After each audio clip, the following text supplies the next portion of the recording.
Good evening. I'd like to call to order the regular meeting of the Birmingham City Commission on July 14, 2025, here in the municipal building at 151 Martin Street. If you could please all join me for the Pledge of Allegiance. I pledge allegiance to the flag of the United States of America and to the republic for which it stands, one nation, under God, indivisible, with liberty and justice for all. All right, thank you. Ms. Bingham, could you please call the roll? Mayor Treeslaw. Here. Mayor Pro Tem Baller is absent. Commissioner Emmerine. Here. Commissioner Haig. Here. Commissioner Host. Here. Commissioner Anthony Long. Here. And Commissioner Schaefer is absent. Thank you. Because Mayor Pro Tem Baller is absent this evening, we need to appoint a temporary Mayor Pro Tem. I would like to appoint Commissioner Anthony Long to be Mayor Pro Tem. All in favor? Sure. Aye. Any opposed? All right, you are the official temporary Mayor Pro Tem. Stay here, I'm going to move there. You can do whatever you Stay want. where I'm at. Matches your name tag that way. Okay, exactly. All right, we move to proclamations, congratulatory resolutions, awards, appointments, resignations, and confirmations, administration of oath, and introduction of guests and announcements. We are proclaiming that July is National Parks and Recreation Month. Whereas Parks and Recreation are an integral part of communities across this country, including Birmingham, and whereas Parks and Recreation promote health and wellness, promote time spent in nature, encourage physical activities by providing space for popular sports, hiking, and other activities, promoting active lifestyles, and whereas Parks and Recreation are essential and adaptable infrastructure that makes our communities resilient in the face of natural disasters and climate change, and whereas Parks and Recreation programming and education activities are critical to childhood development, and Parks and Recreation increase a community's economic prosperity, and Parks and Recreation areas ensure the ecological beauty of our community. Birmingham recognizes the benefits derived from Park and Recreation resources, so therefore, be it resolved with this proclamation that I, Treeslaw, Mayor of the City of Birmingham, on behalf of the City Commission and citizens of Birmingham, note that July is recognized as Parks and Recreation Month in the City of Birmingham, Michigan. All right, we now move to appointments. We have an applicant for the Multimodal Transportation Board, Mr. Josh Dobritsky. If you're here, you're welcome to come to the podium and tell us why you are interested in serving. For the commission's benefit, I will note that Mr. Dobritsky, and I hope I'm saying that close to correctly, has applied as for one of the two alternate positions that end 10/27/28, but it would be the commission's discretion to appoint him to the regular position for an urban planning architect design background, should you choose, because the charter says insofar as is possible. So either way, he would serve and be seated on the Multimodal Transportation Board as an alternate. He would be seated while there's an empty regular position, or we could choose to appoint him to the regular position if he was interested. So take it away. Thank you for your time. The brief comments are just of my background and interest. I'm a homeowner in the city for almost 20 years. I have a lot of multimodal experience just from being a driver. I have kids, 3 kids in the neighborhood here. They're on their bikes, they're runners. We are getting our motorcycle permits soon. I'm also a commercial truck driver with experience, so quite an array of background. My original experience was a aerospace engineer, so not that we're planning for rocket ships around here, but at least some other transportation experience. Currently do patent work in the area of patent strategy, so wrangle a 30-person team, large budget, multi-year projects, and at the end of the day, I'd like to contribute back to the city. So really, that's my motivation for being here. All right, any questions for Josh? Commissioner Emmerine. So Mayor Long mentioned that you might be interested in the full-term position under urban planning architecture design. Is that true? Would you be interested in serving until March 24, 2028 underneath that? That's correct. Okay, thank you. All right. Any other questions from the commission? So, I guess, first of all, thank you for volunteering. Do we want to, I guess the question for the commission is, do we want to put him as an alternative member, even though he's going to be, since there's a vacant, I mean, he would be seated and would attend most meetings and take away for the opportunity, because I'm assuming you don't have urban planning or architecture design background. No, I don't. Not No. classic. Yeah. But we have not had a great history of Finding somebody with that? who's interested in serving on this board. Okay. Correct. My concern was just that's there for a reason. I thought it's worth Yes. at least mentioning. But it's not a requirement, and insofar as is possible. Okay. So, Okay. Could it be argued that as an aerospace degreed person, that's design? It's not architecture design, one word, it's separated as design. Yeah, I don't think we need to fit him in. I'm not concerned about that. I'm more concerned about whether if we put him in, then somebody comes with that background, that we're losing the potential for that background. But if we haven't been able to fill that, Ms. Acker. Yes, and since I was the original liaison to that board when we started in 2013 or 14, there was one person that I can think of that had that background on the board since its inception. It's been a particularly hard position to fill for some okay. reason. Well, that answers that question. All I right. think we kind of fill based on who wishes to serve at the time. So I'm just looking at everybody in there and just trying to think through what everyone's backgrounds are from memory. And there is a bit of a trend as far as what we have on that board right now, but that's not actually necessarily a bad thing, thinking about where a couple of them are coming from sometimes. So I don't see a problem with having this turn into the regular position instead of an alternate. All right, would you like to make that motion, Commissioner Okay, Hay? well, let's make sure I get the right wording here then. Okay, so to appoint Mr. Josh Dobrowitzki, mangled your name, I'm sorry, Fantastic. as a regular member to the Multimodal Transportation Board to serve a 3-year term to expire March 2028. Second. March 24th, 2028. All right, all in favor? Aye. Any opposed? All right, congratulations. Thank you. And if you'll Thank be you. seated for a moment till we review the next appointment, and then the clerk would swear you in. Thanks for your time. Thank you. All right, now we have an applicant to the Ethics Board, Isabella McHale, who is a student. Yes.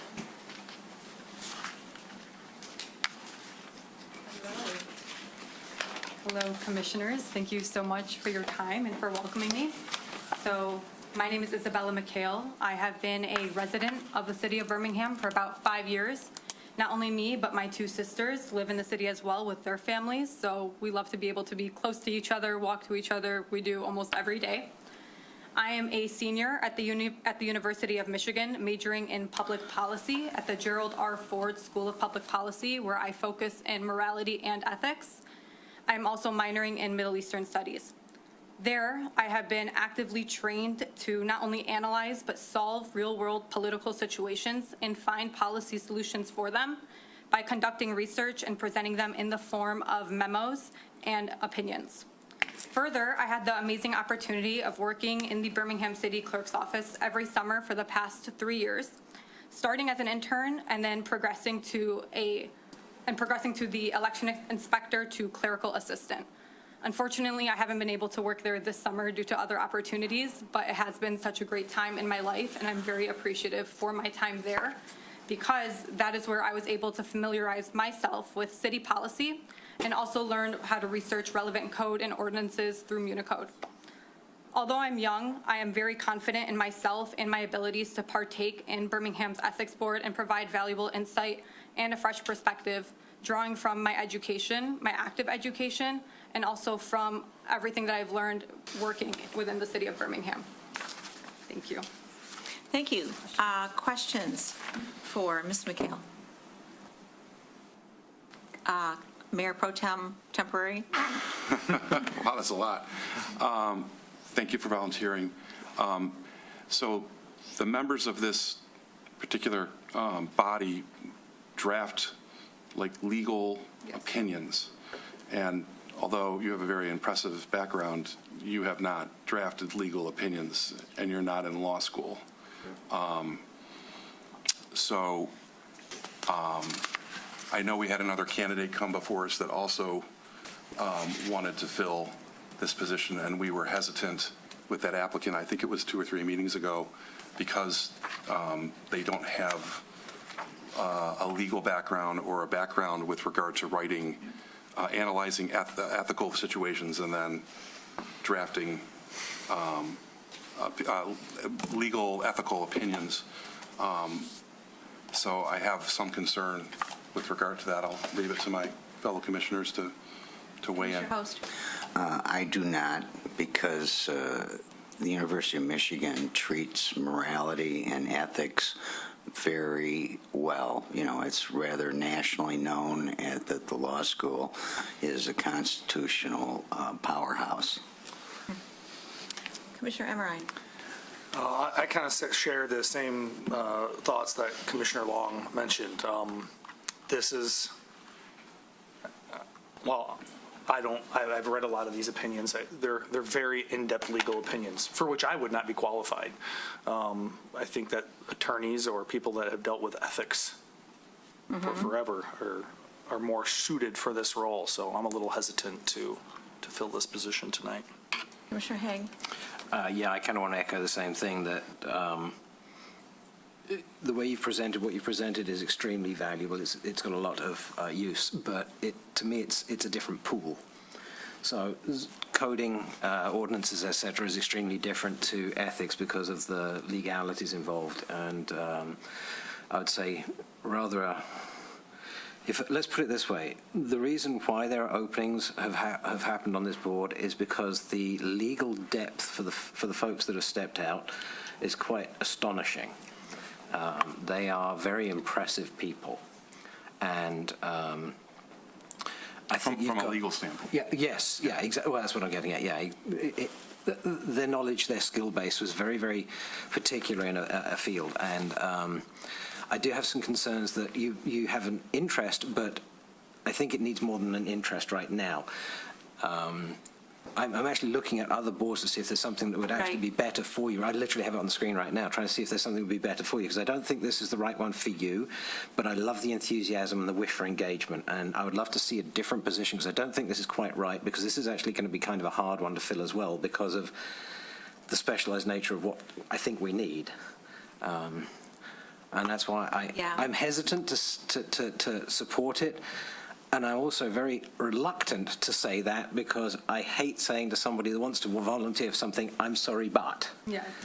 So I'm actually looking right now to see if there's something else I can suggest to you. Yeah, and I would concur with the other commissioners that it's my preference that the alternate is an attorney, because there's such a long learning curve for this that should we lose one of the regular member attorneys, I would want an attorney who is ready to go. Sure. Who had to be able to step in, so. You have a very impressive background. Thank you.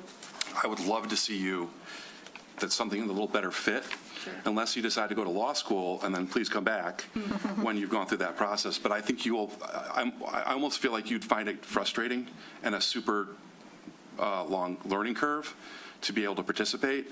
I am an attorney. I practiced for 30 years. I actually handle the ethics for a large law firm, so I know kind of what it takes, and I'm still learning 30 years in.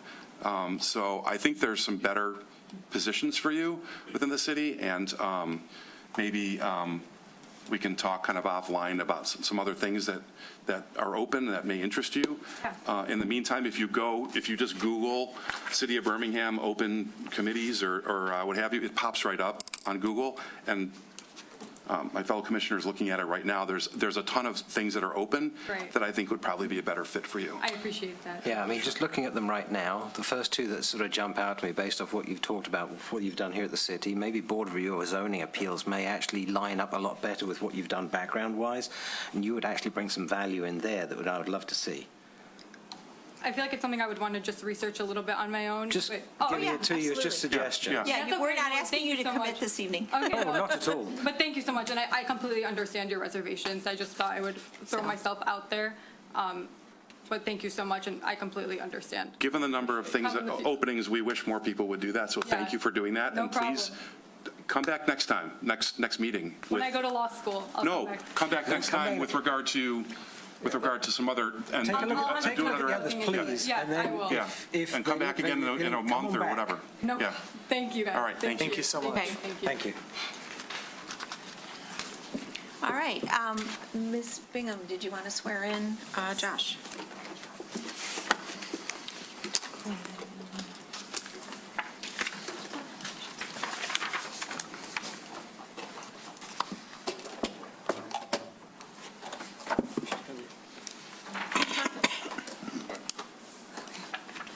So you're going to raise your right hand. You'll say, "I do" after me.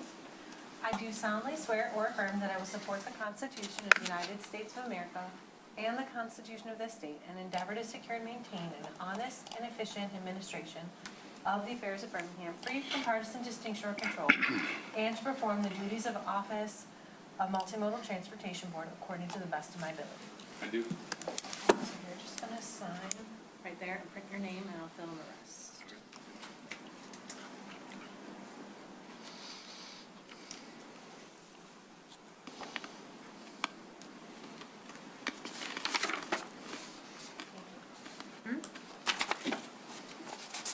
Thank you. We now move to open to the public for matters that are not on the agenda this evening.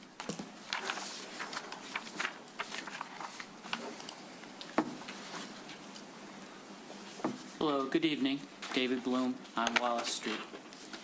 I'm here to ask you all a question.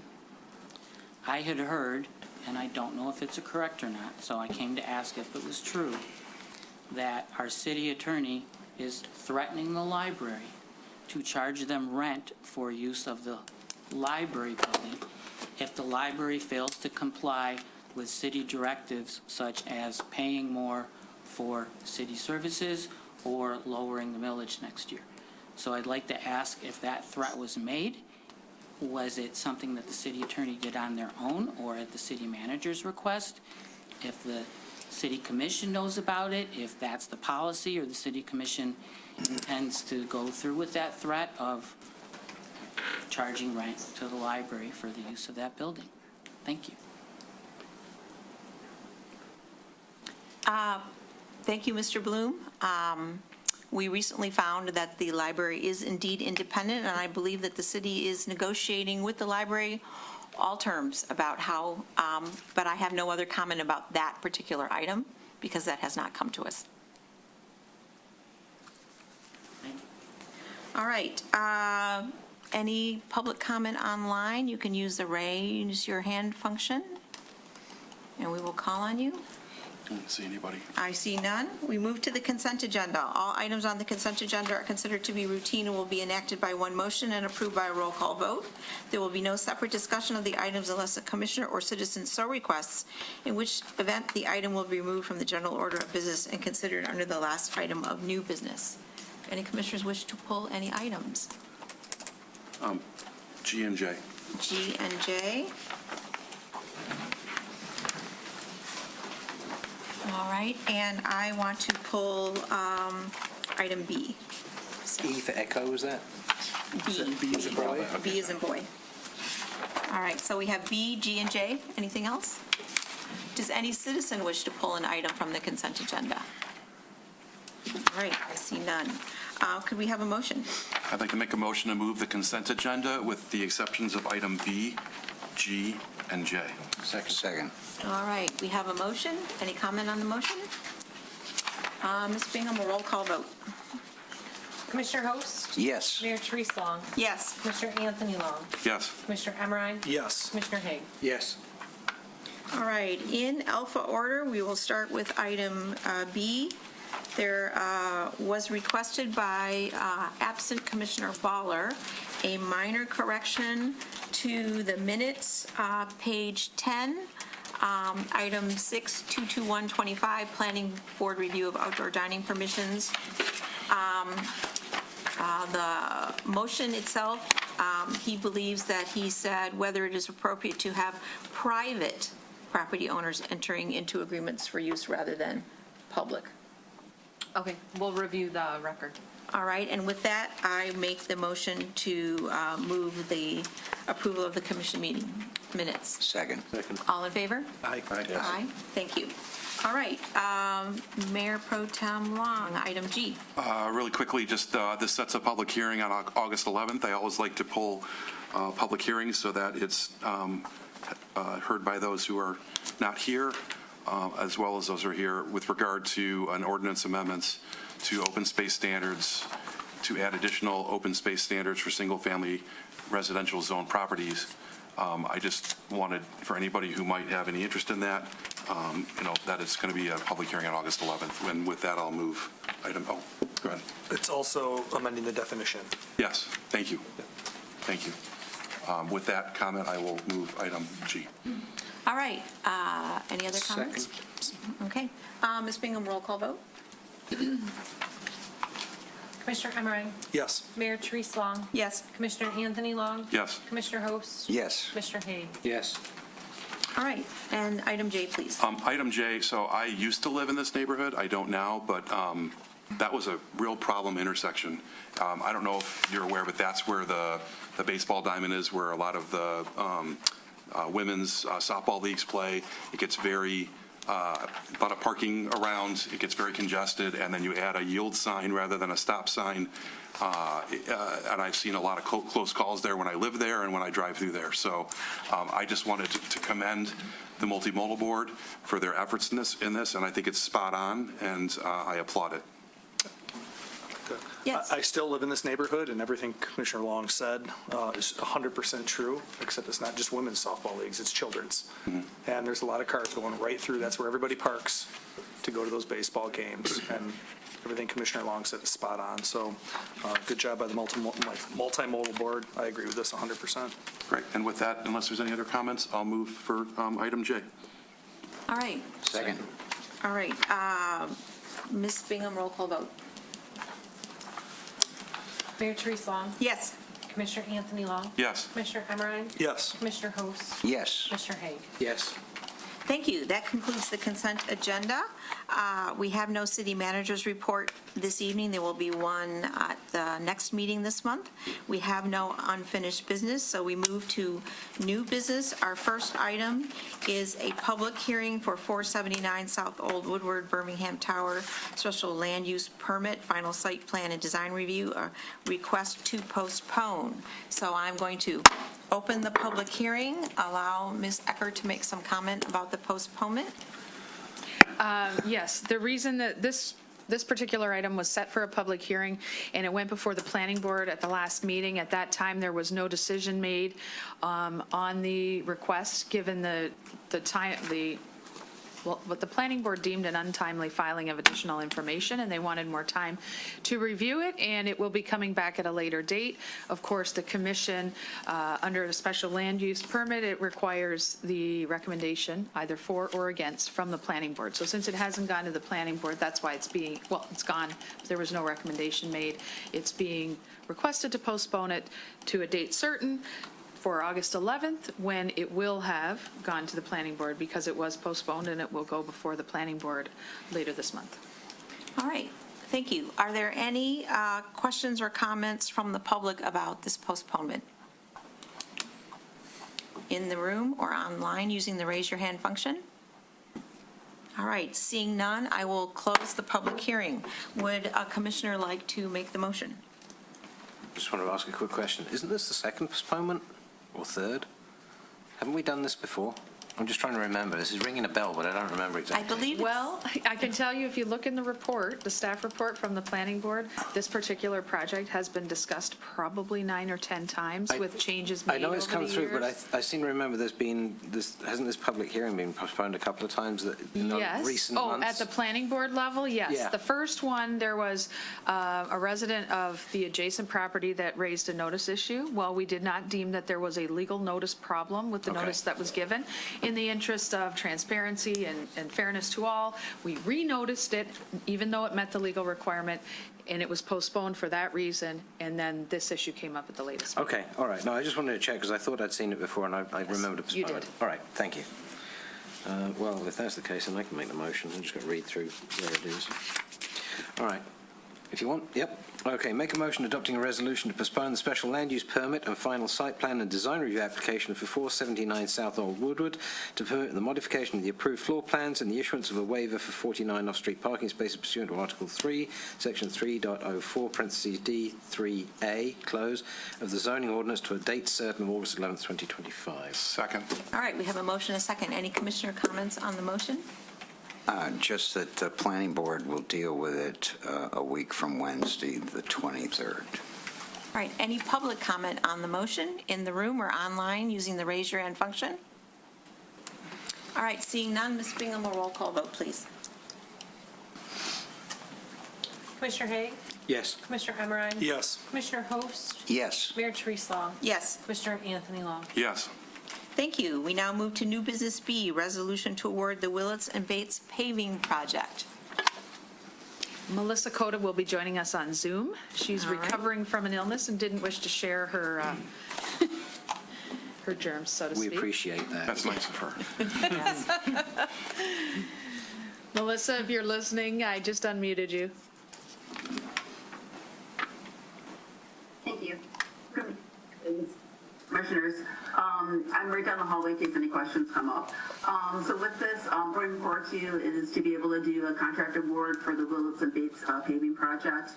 With this, it went out for bids in May. We received bids at the beginning of June. We received 2 bids from contractors. The low bidder is Al's Asphalt. They have recently done projects for subcontractors within the city. One recently is Oakland and Hayes projects. They were a subcontractor for Eminent Excavating. And back in the 2021 resurfacing program, they were the paving contractor, so they did parking lot number 5 during that time frame. And so with this, we would like to award the contract for this project to Al's Asphalt. With this, for the budget, it was in fiscal year 24-25. Since now we're in fiscal year 25-26, we just need a budget amendment. The amounts within each of the funds is we meet the budget for it, but we just need a budget amendment to carry it over from the 24-25 fiscal year to the 25-26 fiscal year that we're currently in. And I'm available for any additional questions at all on this contract award. Any questions for Ms. Cota? The costs, I asked a few meetings ago, and I'll keep asking this. Did we manage to have the opportunity, and maybe not on this one, but did we have the opportunity to try and compare them not to previous projects in the city, but to other projects that have been performed by other municipalities? Just because I'm starting to look at total cost of all projects we have here, and the Birmingham premium is getting old.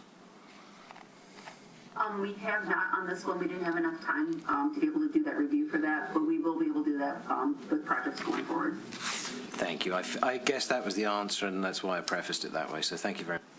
I think somewhere in the packet, though, it did say that the cost came in within 5% of the engineer's estimate for the project, so it wasn't wildly over that. 1%. Within 1%. Yeah. Even better. Any other questions or comments? No, we talked about this one a lot in the past, haven't we? Would someone care to make the motion then? I'll make the motion, if I may. Thank you. I'd like to make a motion adopting a resolution to award the Willits and Bates paving project, number 8-25, PN, to Al's Asphalt Paving Company, in the amount of $1,020,795.50, plus a 10% construction contingency, for a total of $1,122,875.06. In addition, to authorize the mayor and clerk to sign the agreement on behalf of the city, contingent upon the execution of the agreement and meeting all the insurance and bond requirements by Al's Asphalt Paving. The fund account, fund ID, project award, 10% contingencies, and total amounts are set forth on page 3 of 8B of the packet, and to approve the appropriation of the amendment of the fiscal year 2025-2026 budget, as also set forth on page 3 of 8B of the packet. Second. Ms. Ecker? When you're finished. All right. So we have a motion and a second. Any commission comments on the motion? Any public comments on the motion in the room or online using the raise your hand function? Seeing none, Ms. Bingham, a roll call vote, please. Mayor Therese Long? Yes. Commissioner Anthony Long? Yes. Commissioner Hoofs? Yes. Commissioner Haig? Yes. Commissioner Emmerine? Yes. Ms. Ecker. Brief comment was to Commissioner Haig's point about us looking at what other communities are weighing in at. I just wanted to update you on something that we have done in that regard. We've met with some of our engineering consultants, and it looks like we're going to have some of the consultants actually put together the estimates for us too, because first of all, then it's a little more field tested because they work with other communities all around and similar projects and may have more current ones and better examples to relate it to. So we haven't done anything in that regard, but we have met to discuss doing that, and that's partially because of the comment to look at what other municipalities Ideal, are thank being you. charged. Thank you, Ms. Ecker. All right, we now move to new business C, commission items for future discussion. A motion is required to bring up the item for future discussion. The next reasonable agenda, no discussion on the topic will happen tonight. Any items? All right, seeing none, we move to new business D. Commission discussion on items from a prior meeting. We have a presentation on tree-related communications. Mr. Zelinski May I and Ms. Ecker. Give a comment at the beginning. I just wanted to point out for anybody that's watching this meeting, thank you, Mr. Zelinski, for being here and for putting together that great report on our urban forest initiatives. And just to, if you remember when we talked about this before, there was some thought that there isn't a lot of communication with residents on what goes on with regards to public trees. So I just want to point out, number one, remember that these trees that we're speaking of tonight are not, they are public trees. So they're city-owned trees on city-owned property, such as the right-of-way, the easement in front of your house, usually between the sidewalk and the curb, if there is a sidewalk, or on public parks or in medians.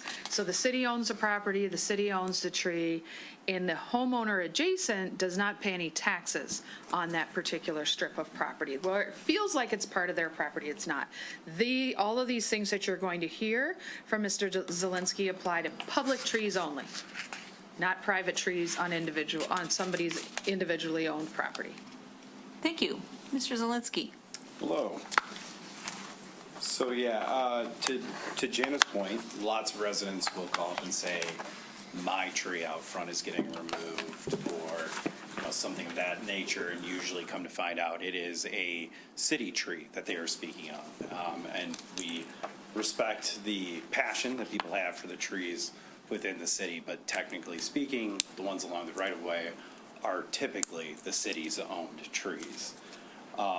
Within the city, we actually have, from the report, we talk about that there's 25,000 trees. And of the 25,000, there are approximately 15,000 along our right-of-way. It's a lot of trees if you really think about it. And we are constantly doing different types of evaluations. Some are in-house, some are through consultants. And I just wanted to give a little history to kind of make sure people are aware of exactly how we get to what we determine is a tree that needs to be removed. To start with, before I was the director, they worked with two consultants. One was Hart, who was mainly doing the removals, and we had an arborist on staff in case we ran into a situation in which, like when we're doing a water main emergency repair, that type of thing, if we thought a tree needed to come down because it was getting too close to our break hole that we were working on, to get their opinion on it. I know from when I was in engineering that the arborist that they had at the time, Larry, was amazingly good at finding ways to save trees, because there was times where I thought we needed to remove the tree because we were going to do too much damage to the tree. And Larry would explain how, well, given the age of this tree, the current root condition, that sort of thing, we actually think that although you expose probably like 20% of those roots, that tree's probably going to be fine. We just got to be careful when we put the material back in. So I was actually surprised that as someone who could stand to gain from it, he would actually advise in situations not to remove trees. It was a common misconception that they were straight saying, remove tree, remove tree, remove tree, and the city was just, okay, okay, okay. Now, in addition to that, most of the trees that initially ended up on the list, and we still have 650-ish trees on the list from Davy Tree Company as recommended removals. Now, that doesn't mean we're running out and removing 650 trees automatically just because they're on a list for a recommended removal from a consultant. A lot of these trees we monitor, we watch. We look for what we consider safety and health reasons to remove trees. So when a 3-inch pear tree is recommended for removal because it's basically dead, our look is, well, what's the worst that happens in a storm? A 3-inch tree, some would consider a sapling, will tip over. It's probably not going to hurt anybody. So for us, it's low on our concern list for safety to the public, and therefore is not an immediate removal. It's recommended removal, but we're not just going to go out and remove it immediately. Might not look the greatest, but we recognize we should put the priority on removals to the health and safety of those individuals who are in our city at any given time. Move forward, I came over to DPS, and as part of the newer contract, we wanted to ensure that there was a clear difference because of those concerns, that the city had arborists that could review trees and make clear final decisions on the removals, so that it was no longer confused with, could the contractor be saying, we should remove this tree, the city doesn't have an expert, and we remove it. So Ron Dix, who still works for the DPS now, has nearly 20 years' experience as an arborist, was put in charge of making those decisions while we work to get other certifications. You'll see in our report that there's 3 other individuals who are certified now, one of which went through Michigan State University's School of Forestry prior to getting his, before working for the city and then getting his arborist certification. My head of my foreman for the forestry group has a certification, and then my most outstanding arborist who does most of the tree evals himself, Brandon, is not only certified, but he has additional certifications through ISA. He sits on a state board now as a member of a deciding body for how a lot of these tree situations should be handled. So we're not only just worrying about our trees, we're worrying about everybody's trees. The amount of training that they go through, obviously there's minimum requirements for certifications, but as with everything else, we encourage them to attend bigger, larger conferences. This coming year, we actually are going to be attending a national convention associated with arbor stuff that happens to be in Detroit. So I just want to clarify that it's continual learning that occurs, and it's not just a set way we do things. It's, continual process, with the heart always being around safety for the community in what we decide to remove. Our city, as you go through and read up on the history of the demographic of our trees, we do have what's a lot of silver maples. And that tends to be, in our storm damage issues, 9 times out of 10, it's a silver maple that's the problem. The worst thing about a silver maple, it can look perfectly fine on the outside, and you'll lose a limb or the whole tree will tip over because it's actually completely rotted on the inside. One of the greatest cases that I've seen where we were fortunate based on an engineering project that we needed to remove a tree is for the upcoming intersection of Brown Southfield signal improvements. The tree had a little bit of canopy damage, and to any average person who looked at it, you would assume that it was a perfectly healthy tree. It is now one of our favorite pieces to show off at our different community events, because there was, out of I believe a 32-inch or 34-inch trunk base, 22 inches of cavity. That tree could have easily at any time been blown over in a storm. Before coming here, I reviewed a few just recent, in the past year, stories about kids who have died in their car because a tree fell on it. That's my number one fear. And I can't explain that enough to anyone. I don't have kids personally, but I could not imagine being a parent who loses a kid, that you're driving down the street and a tree falls on it. So that's the seriousness that my department takes when we do our tree evals. And so when it comes to communication stuff, we do try to be as straightforward as possible, because we recognize, there's ownership and passion for the trees in this city that go beyond the fact that it's a city tree.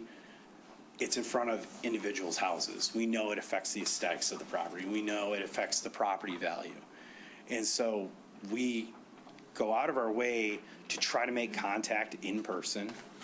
When we're not able to make contact in person, we put door hangers or we send postcards, sometimes both. We're opting more towards both because we are hearing that sometimes people don't get the door hanger just because maybe it happened to blow off. Maybe because it was a door hanger, the resident didn't look at it as thoroughly because they're like, well, it can't be that important if it's just a door hanger. Maybe that's why they need the postcard. So we're trying to amplify how we reach out to these people prior to doing any type of removal. And then when we do removals, we discuss with the residents through another postcard or door hanger or in person, whatever we're able to accomplish, what's going to be coming with the next tree. Are we, what we hope you can provide for us as a resident who lives next to this tree to help it grow. Can you help us water it? We give general tips on how to help the tree survive, succeed, and even grow faster if possible. These are just our base level things. And it might not sound like a lot, but we're also trying to, during our DPS open house, we try to educate people as to why we're removing what feels like a ton of trees. The reality is on average, the last few years, we've had a lot more storm damage than we had in previous years. So there has been a general elevation in number of trees removed. Once we have storm damage, especially on these silver maples, it increases the risks associated with continual decay of that tree and will elevate it quickly on our list for why we need to remove it.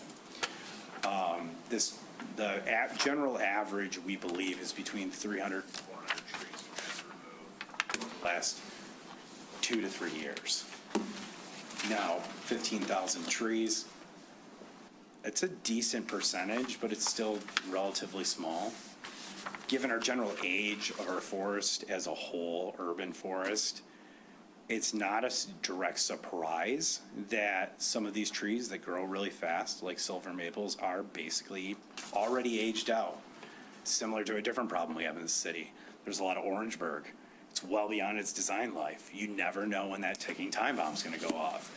And so it's a similar kind of concern. Obviously, Orangeburg directly impacts a specific house, but a tree could impact your neighbor. It could impact a random person who just happens to be driving down your street.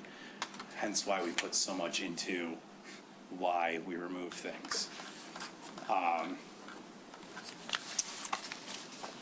In general, we do evaluations almost daily on trees.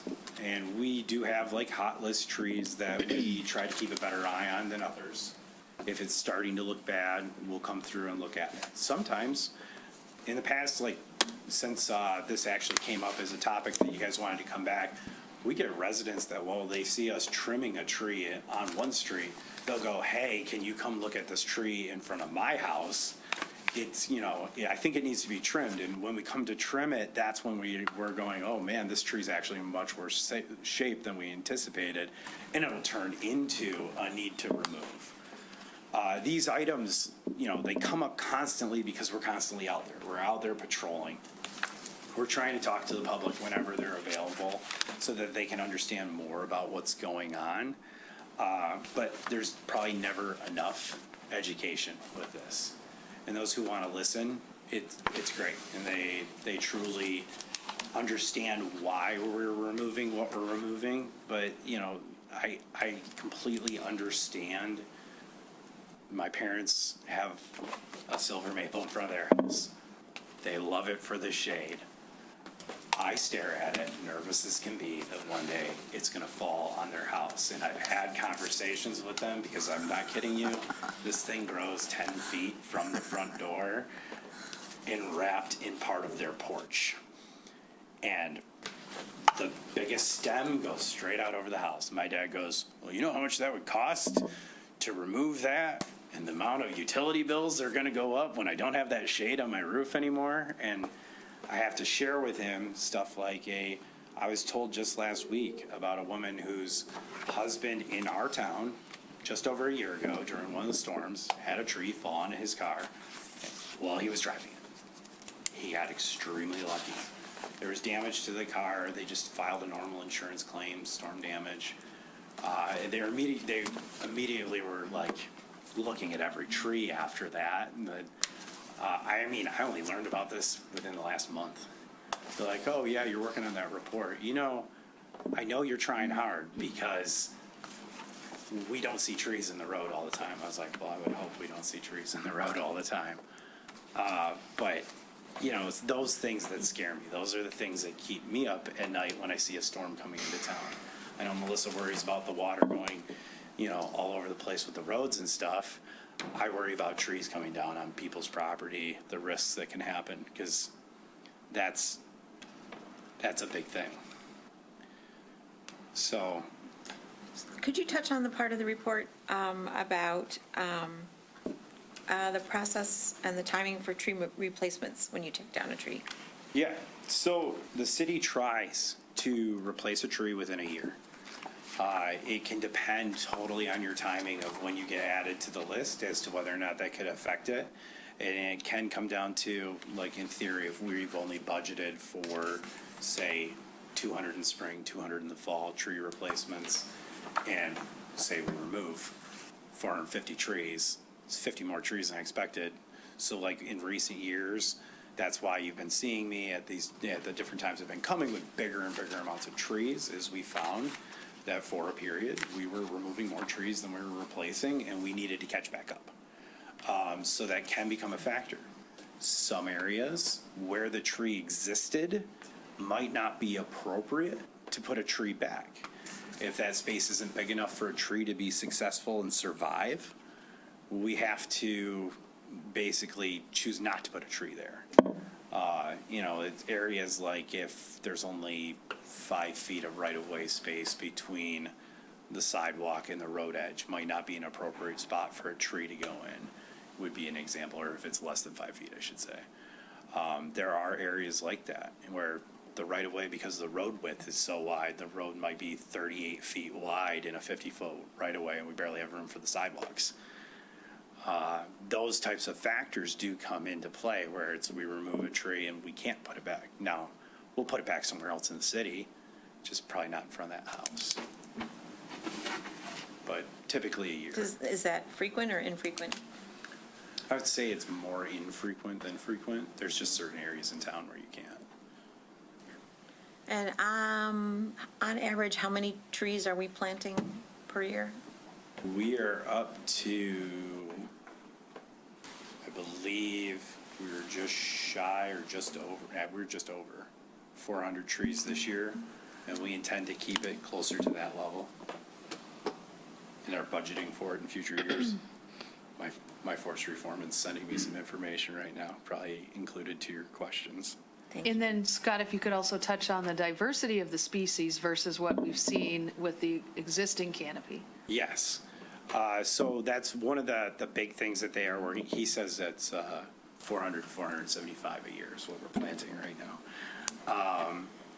So the species of trees we plant back, so we consult the DNR and what their recommended trees are for the state of Michigan, urban versus like a rural area.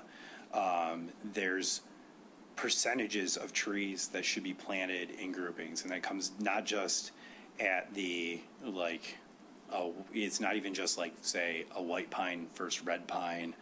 It's the whole species of tree, because typically when there's an illness that hits the species, it affects anything of the subsets. So they try to even get that mixed up also. So there's I don't know if it made it into the report. It's like a 2010 rule or something like that.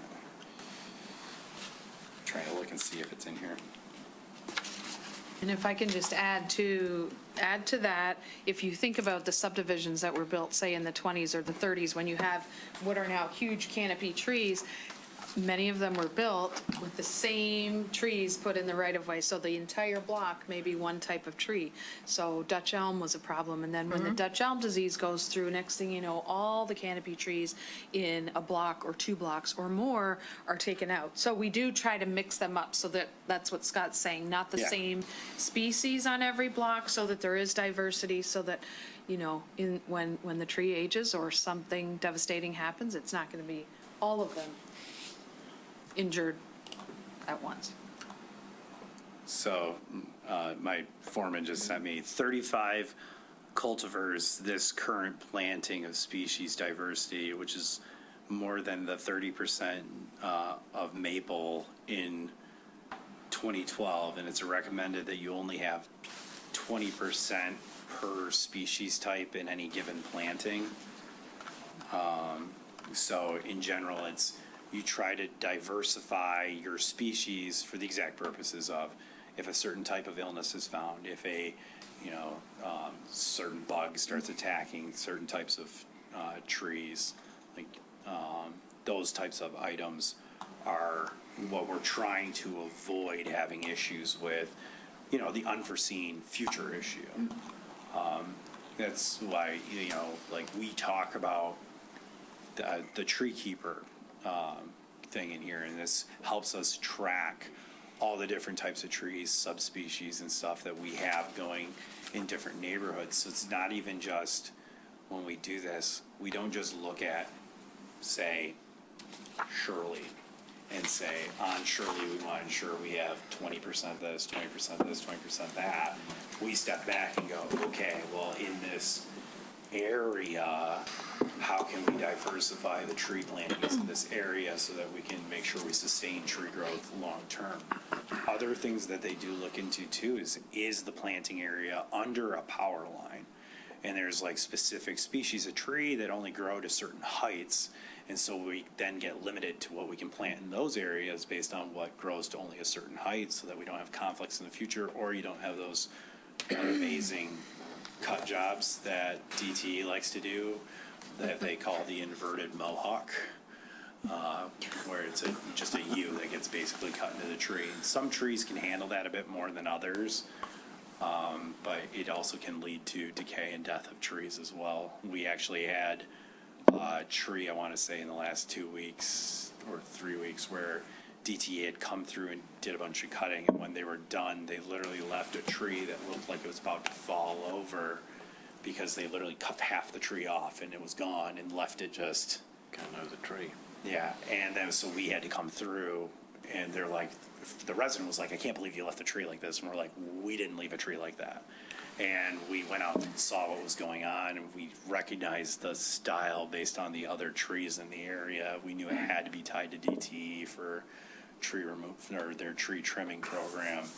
And so we finished removing the tree, and we're looking at the area to see how we can put in a better tree in the future. So emergencies, we don't always get the opportunity to warn the resident that the city tree in front of their property is going to be removed. That was one where we went up to them after the fact, and they thanked us because they completely, sometimes it's obvious, right? Tree looks like it's about to tip over. This probably needs to be removed, not an issue.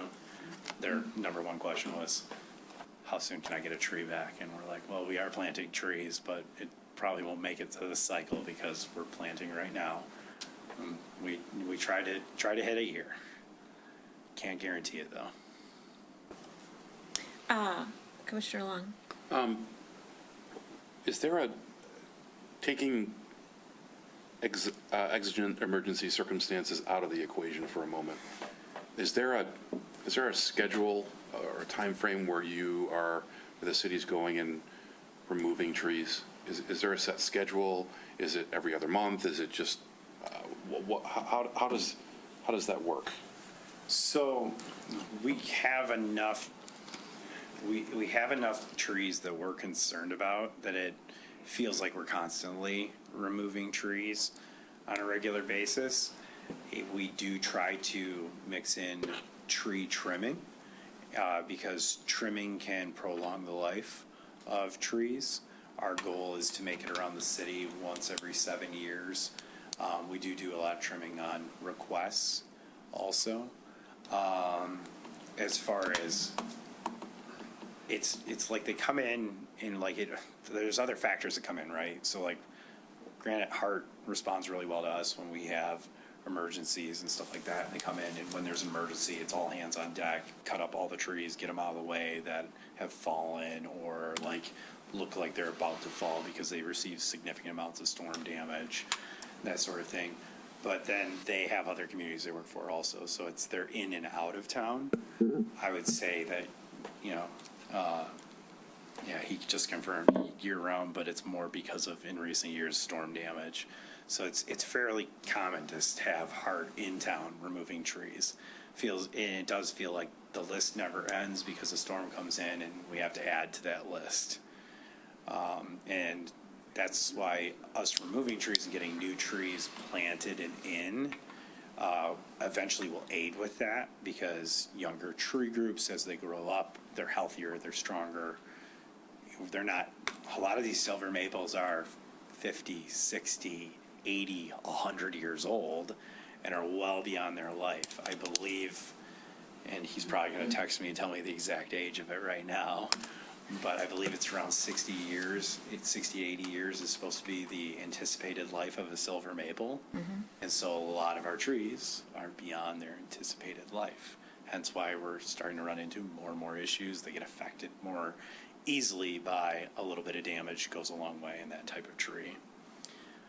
So could you tell us, excluding emergency storm damage, which I understand, there were some very impressive pictures from Dearborn over the weekend of 35-inch caliper trees tipped over on cars that were hollow on the inside. So excluding that type of circumstance, when a tree is identified as being a concern or a problem, what's the average length of time it's on the list, and how many times is it evaluated before you decide that it needs to be removed? We do not remove trees especially if there's question, without at least 2 of our arborists agreeing that it needs to be removed. Now, sometimes it's an informal review is the second review. It's usually when a resident brings concern as to why we're removing the tree. We have a second arborist go out independent of the first one, do a second review on it. But do you have like a watch period?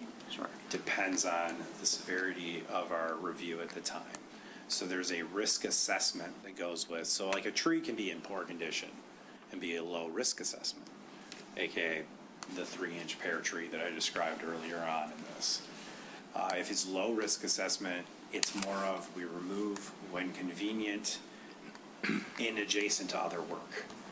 If it is high risk assessment, AKA 35-inch silver maple, known to have issues, showing severe signs of being in poor to extremely bad conditions, we're going to take it down as quickly as possible, because there's a elevated risk associated with should the tree fall over.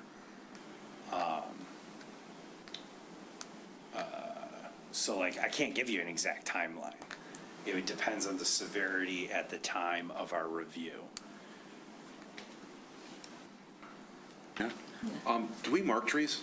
Do we mark? Pink dot is the sign that it is intended to be removed. Okay, and taking exigent emergencies, circumstances out of the equation for a moment, how long is that tree marked before it's removed? It can vary. Give me bookends. A month to a year? I have seen a dot fade is my real answer to that. Okay.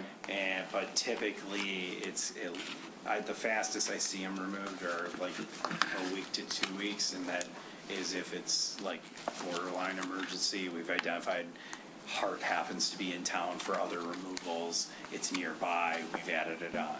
So it can range. I have seen trees push like a month to 2 months and paint disappears depending on what it is. I think there was a case the other year where a tree was supposed to be removed, actually up near where Brad lives, and the contractor missed it on the route somehow, and we noted that the dots were really faded, and we're like, what's going on with this tree? And we realized it was supposed to be removed as a convenience. It was a half-dead tree. We were already in the area for what was considered an emergency removal, and it was convenient to remove it at that time, and it got missed. So, like, it can vary, for sure. So. And, okay, so it's just a pink, an X or a check or a? Dot. Just a pink dot? Mm-hmm. And how big is that dot? It depends on how big the person sprays it, but I would say no more than 4 to 6 inches. I was gonna say like the size of a CD, but Yeah. you may not know, some people may not know what that is anymore. I'm aging myself. No, I haven't seen it, so I'm asking. I think that there maybe could be some use of some different colors on the being watched, on the list to be cut down to, going to be cut down next week because it's going to fall over. I don't know if there's something that could be done along those lines. The only strain with that is, if you're not aware, we don't have a formal, like, fully dedicated group for the forestry department. We have people who do significant amounts of forestry work, like my arborist, Brandon, and my foreman of forestry. Like, they focus a lot of their time on it. To continually go back to the same tree to update it with a color schedule for the sake of giving people like, hey, we might remove this in 3 months. This is being evaluated. This tree's sick, but we're watching it. That's a significant amount of manpower request. Okay. Although we do regularly try to check on certain trees, that I can't say with the staffing the city has currently that would be something we could take on. Okay. Commissioner Ryan. I have a couple things. You mentioned, I think you said Ron Dix and Brandon Wynn. They're now on staff. They're city employees, whereas before you had DPS before you were on, had 0, right? Yeah, technically Ron worked for the city, but his official role was not as an arborist at that time.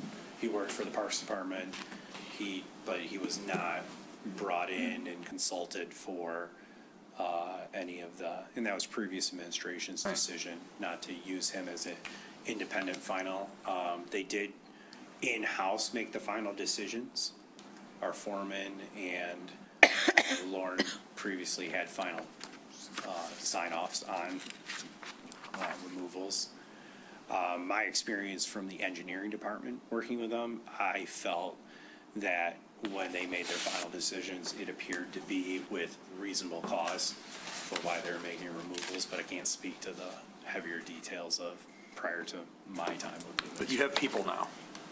Okay. You mentioned lots of continuing education. You recently submitted your budget and all that. Is your department, are you requesting enough, and is the city providing you enough to provide these people the continuing education they need to support all their certifications and so on and so forth? Jana has done a wonderful job of working in with the assistance of our finance department, any requests that we've made for our training for our staff. Okay.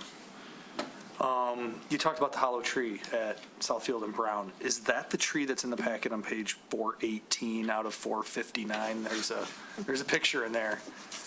I don't know if that's the tree. If that's not the tree, is that what you were describing when you were talking about the hollow tree? It's very similar. I don't know. Yes, actually, that is. That is. I recognize the buildings in the It background. looks like a Southfield umbrella. Yes, so. that is the tree that I am referring Yeah. to. And we now have And this that. is a silver maple, right? You're talking Yes. about the silver maple with the hollow inside. This is that exact. Okay. And then how can the public engage with DPS about talking about all these tree evaluations? Let's say there's a guy that lives on the street and there's a city tree, thinks it's his tree or whatever. How do they engage? Do they contact the city manager? Do they contact you, or how do they do that? Well, unofficially, yes. Almost any way you can think of. Phone calls come into Jana, phone calls come into me, phone calls come into random staff members in like treasury and stuff. The way we prefer it is if you have a concern, you use the GovPilot system to put it in. Then we have a written record of when the request came in.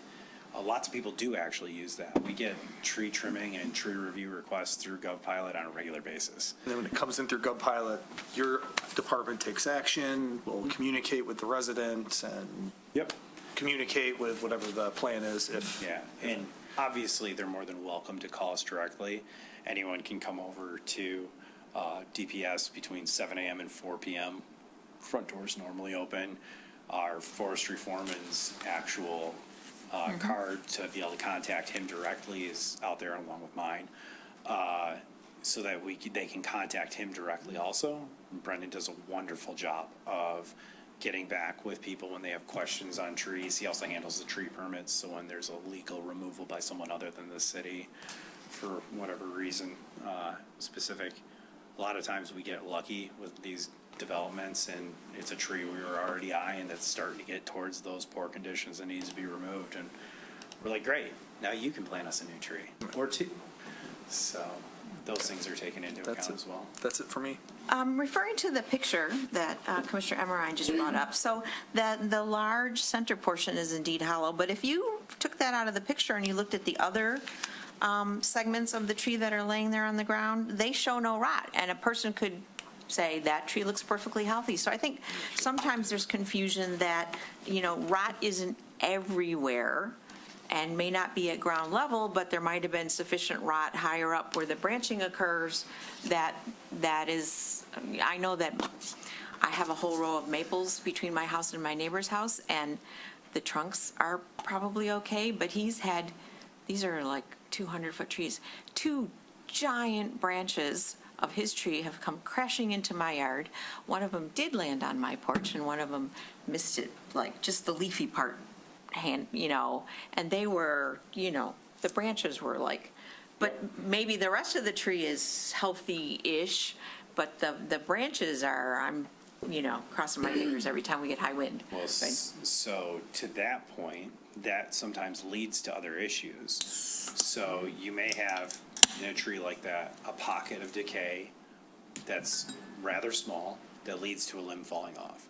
Now that the limb's fallen off, and there'll be rot typically in the area where the limb fell off, now there's an open source for more infection basically to go into the tree and cause additional rot. And so unless it's treated appropriately, it can lead to additional issues. And a lot of times these trees get damaged really far up where you can't really see it, and it can lead to basically rot from top down. But a lot of the ones that catch people's attention are these ones where it's in the very base of the tree, there's a major issue. Other times, you might look at this and you will see, and if somebody takes a picture of a tree, it will look like in the picture, there's nothing wrong with that tree as it got cut. Because in the picture, you cannot see that the wood is soft. It may be, if you were to take like a pocket knife, you might be able to easily pop out chunks of it because it's all decayed, but it just visually at a distance doesn't look like it's got issues. That's another one we run into where people send me pictures of it, but I was actually out there and was looking at the rot while I was standing right next to it. So it's like, oh, I see why this one had to come down this time. I will say by myself, I am no expert in trees. That's why I have 4 guys on staff that are all certified and take classes on this. I have learned a lot from spending time with them, talking to them, looking at these, especially, unfortunately, after a lot of storms, when they're, limbs are down, trees are down. And a lot of times you have to be right up next to them to see where the issue is, or if you're not there, as it's getting logged out, and depending on where it is, can affect how we log it out. Like I would say, if a tree comes down on, like, Bird, because of all the parking there, we can't really leave the logs there. We have to get them out immediately. So sometimes people think we remove it because we don't want them to see it. Well, it's the area doesn't allow for us to keep them there. We have heard that, yes. Other areas where we got more open area, it's not an issue to, leave it out there for a few days and actually get it as part of a logging route. So it depends on the situation. Commissioner Host. You've done a great job, and to think that we have 4 certified arborists is fantastic. But considering my hairline, I want to talk about this reverse mohawk. Are you consciously not planting trees under the utility wires, or if you are they very short trees that won't grow? Yep, so exactly. There's certain species of trees that stop growth at random heights would be like 14 feet, 26 feet, stuff that's below the actual power lines. We take into account the actual elevation of the power line. So if the power line's sitting at 30-some feet, we can afford a tree that has a higher growth to it. But yes, we do actively, if we have to plant under a power line, we plant a tree species that will not grow to the height to go around that anymore. I'm sure back when they put through the power lines, when the trees were much smaller, that thought wasn't really taken into account when they were putting the power line in, or it's practice that's kind of changed over time, where society has become a little more educated as it comes to, oh, hey, this tree will eventually be around that, and I don't like the way it looks when they chop it, basically, so that it's not affecting the power lines. So, to quote Brendan and what he just sent me, he goes, we plant the right tree in the right place, 20 or 25 feet or less, depending on the location. So. Anything else, Commissioner Host? No? Yeah, I know, our street, our backyard used to be an alley, so we have power lines, and many of my neighbors and myself engage our own tree trimming to the degree that we can sort of try to do enough work on our own to not attract DTE's attention. So, because, yeah, they just butcher stuff. Commissioner Haig. I think DTE actually have some guidelines for vegetation in general around their power. I seem to remember reading it. They ask for everything a certain radius away from power lines, and they do state that there is a circular radius around the line that they will trim back to. When trimming is a very liberally used, but I think clear cutting is actually a better word to use with that. But so the question I wanted to ask, because we've gone through an awful lot of background, we've gone through a lot of detail of what are the facts of what happens and why it happens. And I'm actually looking forward in the package at point 10E, which is communication regarding tree preservation, and the point brought up by Commissioner Emmerich about how do residents communicate with the city. So I'm thinking it actually, if it makes sense to everybody else, perhaps we actually link what we're doing right now and that particular item, because I think your question was very pertinent as to the communication. There is a communication regarding tree preservation. I know this couple here have been waiting quietly because they have some observations, some points, and some questions as well. So I'm wondering, do we want to bring that to this and engage it in this piece of the discussion because it has a logical connection, or do we wish to wait? And it's based off questions that have happened now, because I think it's relevant. So the communication item is just their submission of the petition that they have and what they would like to do about asking the city to establish an ad hoc committee. I'm assuming that you're Mr. Lockwood? I am. And so we spoke by phone, and I explained what the process is, that this is not a full agenda item tonight. It's submitted as a communication item. But I think that while you are still in the room, if Mr. Lockwood would like to, ask questions or make some comments, that would be fine, rather than waiting till the communication item. Then that's where I wanted to go, because I'm very interested in this request regarding tree preservation. There are certain criteria that I have in my mind that I explained briefly to Mr. and Mrs. Lockwood and to others, and it's very similar to what Mr. Zielinski's also said about things like the maples in particular. I look at them as there is a very defined lifespan. I actually always use 70 years, so it's funny you go 60 to 80, so I was apparently in the same range. It gets to that point in time, I look at it and say the alarm clock is starting to ring on a maple. Conversely, if you're looking at an oak tree at 70 years, it's a teenager. It's got a huge run in front of it. There are other things that I've looked at in the past. I've asked the question before. I haven't received a satisfactory answer, and so that's why I would actually be very interested in a tree preservation or a tree husbandry, I think maybe a better word, group within the city, because we do have the manual from Davy, and nowhere in it does it talk about things like pollarding. And pollarding is actually an extremely successful way of allowing extremely large trees to survive. The example I'll give you is that we own a house next door to the one that I grew up in. My grandparents lived there. We have pictures from the 1800s of this house. And the tree that's in the front yard is the same tree that's there today. And in my lifetime, we've pollarded it twice. So the base of the tree is about 5 feet in diameter. This is gigantic chestnut tree. Drops stuff everywhere in the fall. Annoying to clean up. But we've had that thing cut down, trimmed back appropriately by professional trimmers. There's probably the equivalent of 100 feet of vertical growth hasn't happened because it's been trimmed down. So it's actually bushed out, and it has an extremely robust trunk. And it's a healthy tree. When it gets unhealthy, we're taking the thing down, because at 5 feet in diameter, the mass that would fall onto the house is absolutely astonishing. So I look at things like that and say, are there ways that we could do this? Because yes, it's nice to have these great, magnificent trees, but kind of to the points that you've made, that when we get storms, you're getting to a much larger lever that is being pushed on by winds that is creating much more stress inside any structure that is large, just general engineering principle of leverage. And then we see more risk. So how can we maintain some of these bigger, older, more magnificent trees with different husbandry practices? And that's where I see this opportunity as being one where we could have something, and we could, to Commissioner Emmerin's point, have a conduit for concerned residents or engaged residents to say, hey, I would like to look at this. What can we do differently? And then come up with different ideas, such as when we have the 5 foot or less easement, is there, instead of a tree, is there a shrub style that could be looked at that will give some sort of vegetation that's not just grass, but it's not a large tree because it doesn't have that root ball, etc. Just examples.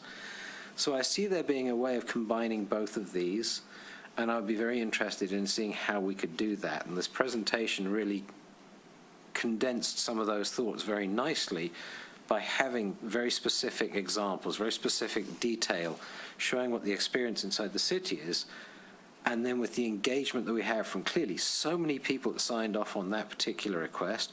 And that is actually, I know of 2 separate ones now, because I have another friend of mine asked about exactly the same issue, and his name isn't on this list, but he said he signed off on another list for exactly the same purpose. There's at least 2 groups in the city that are very interested. Are these, the electronic ones, I think, are from a change.org position? Then actually, you petition know that what, was- then that must be the one I was thinking of, because he There signed was off on one change. I a beg your while- pardon. a while I was back. thinking of the Yeah. written signature one, Yeah.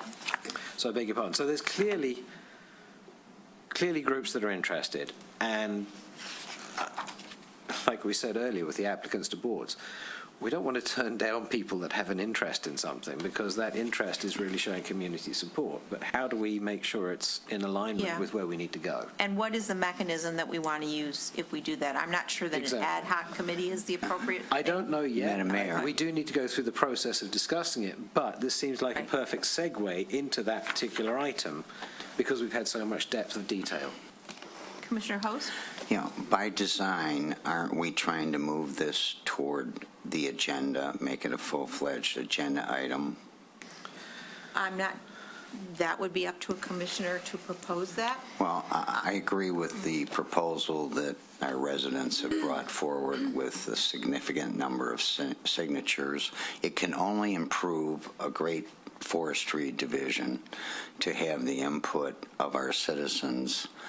And so I would like to make a motion to place on the next meeting's agenda the proposal to form a citizen advisory tree preservation board to assist us in carrying out and communicating our city tree policies and protocols. I think, Commissioner Host, the way that we normally move from steps 1 to 2 to 3 is we make a motion that we would like it to be on the next reasonable agenda, but we do not dictate the date, because that is up to the city manager based on the amount of things that are already on the upcoming agenda. Okay, the next reasonable agenda. I'd second that. All right, so, If it's the appropriate point in the meeting to be doing this, which it isn't really, but no, it's not. It is not really. So, with some commissioner discretion. So we have a motion, we have a second. But what we have not done was Commissioner Haig's hearing from the petitioner. So maybe if Commissioner Host, if you don't mind, if we just let this lie for a second while we hear from Mr. Lockwood. Sure. If he and wishes. I don't know if Scott wants to keep standing there. Well, no, Scott can sit down, but if you wouldn't mind being, Another topic after this. if you wouldn't mind being available to Technically, answer it is. any, yes, thank you. So,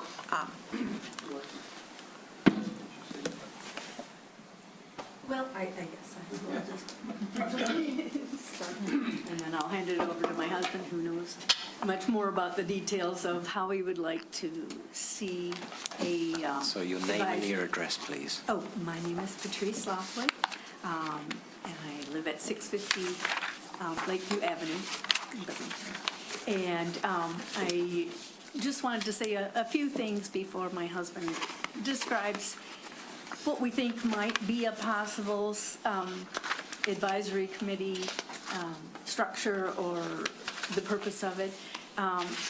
But I wanted to thank you for your very extensive discussion on the trees and for your concern over the health and safety of our residents. I appreciate that.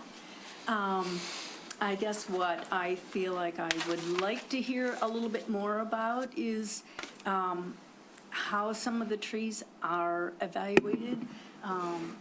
I understand, and I completely understand, that the maple trees, particularly the silver maples, have a life cycle between 60 and 80 years, and we're approaching that on a lot of these trees. I do question whether there might be some professional input as to how these trees are evaluated. I'm aware of a few things, like there is a pressure coring device that can be, the tree can be cored to determine how big of an area of decay might be present in the tree.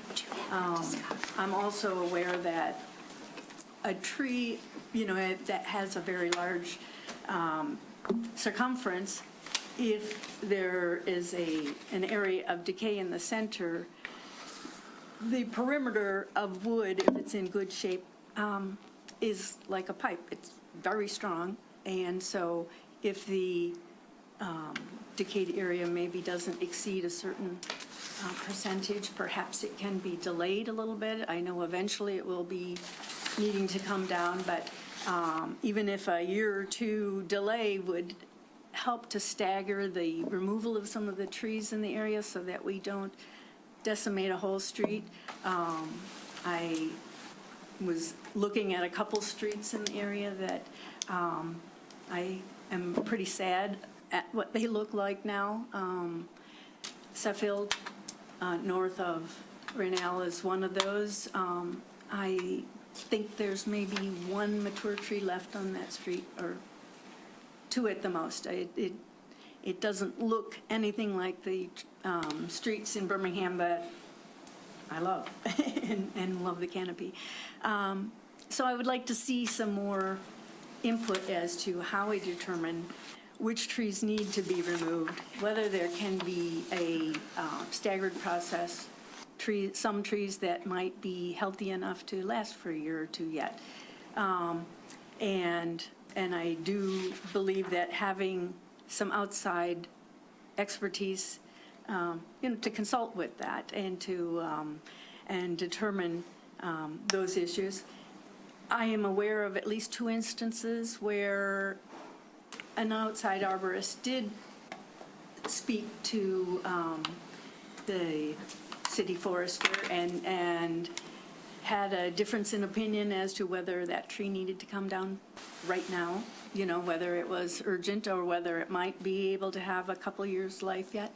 And that information was disregarded. So I would like to see a citizens committee that might have some input on that. So that's my Thank you. hope. I would like to clarify the test that they're speaking of. We would not advise using it on silver maples because it provides another point for water to get in and cause decay. Is It's there- actually a bad test to be doing on Is that. there a way that that plug could be sealed with a little bit of tar or some material that is, that the tree can tolerate? I see a lot of trees that have had limbs trimmed off and they are treated with something by an arborist. I'm not sure exactly what that material is, but it seals the opening to the tree. And I'm also wondering whether trees that have some decay that started, is there any chance of injecting them with a fungicide that can counteract some of or slow down some of the process? It would depend on the general condition of the tree. You have to remember that when the city identifies a tree that is in severe distress, something that even if we are able to provide any type of assistance to keep it alive, if we're looking at a window of like less than 5 years as the anticipated, I now have officially said, I have a problem. It may come down at some point, and now the city is under liability should that tree fall. And that is not something, again, these stories about like someone having a tree drop on their car, drop on their house, and it ends their life. I cannot be the person who authorized something to stay that results in a life I understand loss. that concern. I wouldn't want to have that hanging over my head, not to use a pun, either. However, you did mention that there are trees that you are watching, and I'm just wondering which trees you decide, okay, I'm going to watch this one, and this one's going to come down. So you are making a decision at that point. Species type can become a contributing factor. I keep saying silver maples because I'm not kidding when I say it's somewhere around 80% or better of the trees we remove are Yeah, silver maples. I'm aware that they are a And- fast-growing, weaker tree when Yeah. they reach a certain point, but I'm just wondering whether there are tests that can be done to determine, okay, is it at its life now and we got to get rid of it or it's going to be a problem? Or can we test and see, we might have a couple more years yet? So we do hammer tests, to clarify. It's where you walk around the tree and you quite literally are hitting it with a mallet to listen for echoing on if it has a cavity within it. It's one of the tests that they do as part of their level 2 review of all the trees. We look for non-destructive ways because when even if you put tar over that wound, you've created something that will never truly be healed. And water, if you've ever had experience with a basement that has had water come through a wall, water is quite miraculous at finding a way through the weakest point. And that's usually the contributing factor, especially on silver maples, to their decay is an intrusive point of water on the tree. It's where everything just kind of wanders in at that point and causes issues. The hammer test is pictured on page 418 of tonight's packet. I think it also, Scott, if, I know that my neighbors and I banded together to try to save a majestic elm that was the city tree in the right-of-way. But we paid personally to have it injected by a top-notch arborist and attempted to save it for nearly a year, and I think it was like $3,500. I mean, so it's also a cost issue, I think, for being responsible with the city's tax dollars, about trying to save something that's clearly ill that we will replace. I don't know if the city does fungicide injections, but I know it is not inexpensive. There is one recorded case that I know of where the city aided in the payment of having injections done on a tree. That is not current policy, mainly because the trees for those types of injections where they come up are trees that are on our prohibited species list. So it would not be reasonable for the city to help a tree survive that isn't intended to be in the city to begin with. It's not that we're going to go our way to cut it down, but it doesn't add. We do allow, as in the instance you're speaking of, residents to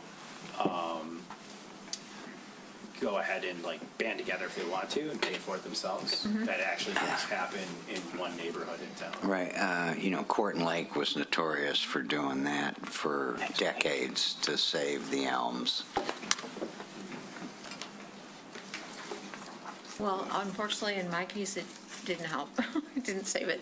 Yeah, and those injections don't guarantee that it's Yeah. going to survive by any means. It only helps limit the risk of them catching it, but if they've already got it, I don't believe it necessarily works 100%.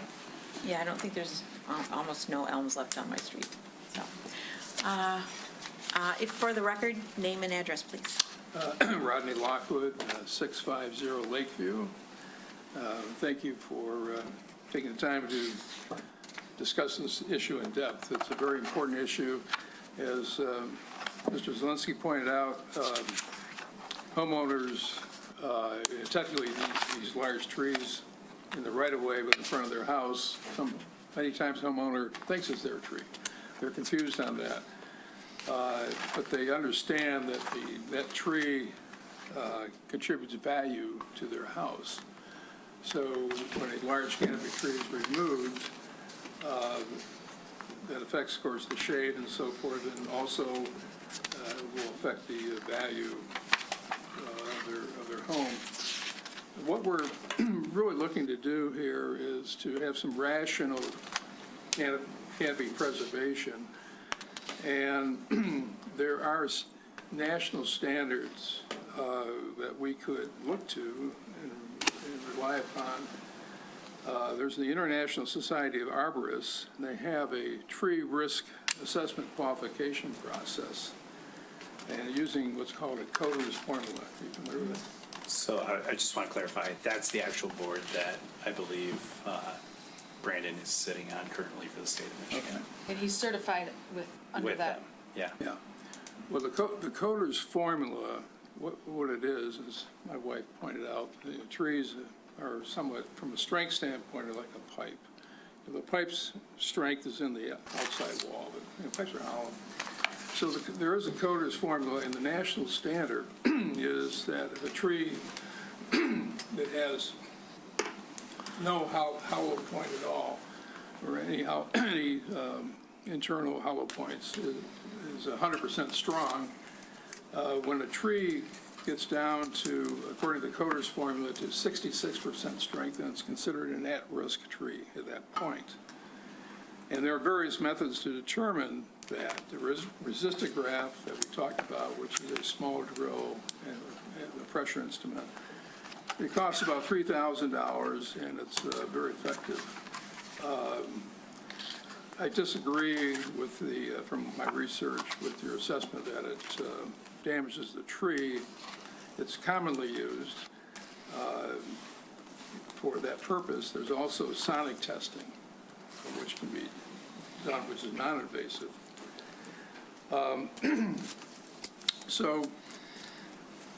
Mr. Zielinski mentioned a number of trees removed recently, and I differ with that number. I did as you perhaps know from a previous meeting, I did a FOIA request of the city back early in 2025 at the request of my wife, because she was observing all these trees being cut down. And a FOIA was from the period of start of 2022 to present was basically the start of 2025, so about a 2-year period. There were 2,000 documents that were given to me. About 1,000 of them were tree reports. So every time a tree came down, there was a report as to the reason for the tree, the size of it, the species, the address, and so forth. And there are about 950 trees, just short of 1,000 in this 2-year period. I'm sorry, this 3-year period, from 2022, 2023, and 2024. And looking at the reports, I didn't do a specific analysis of the diameters, but they pretty much were bigger trees, like 24-inch. I know there's one in front of a friend's house, 51-inch diameter. So they're very large. There's also a document furnished to me, which is the city's tree manual. Now, I don't know if that was produced by Davy Tree, it didn't have any attribution to it. But it basically called for removals of trees that are considered at risk. And the at-risk definition in the Birmingham's tree manual is if a tree is expected to fall down or substantially lose within a 1-year period. It's pretty obvious that some of these trees are coming down are nowhere near that point in their life. So I would suggest that either the tree manual be revised in some rational way or else it be followed. There's also many of the tree reports that accompany a tree coming down.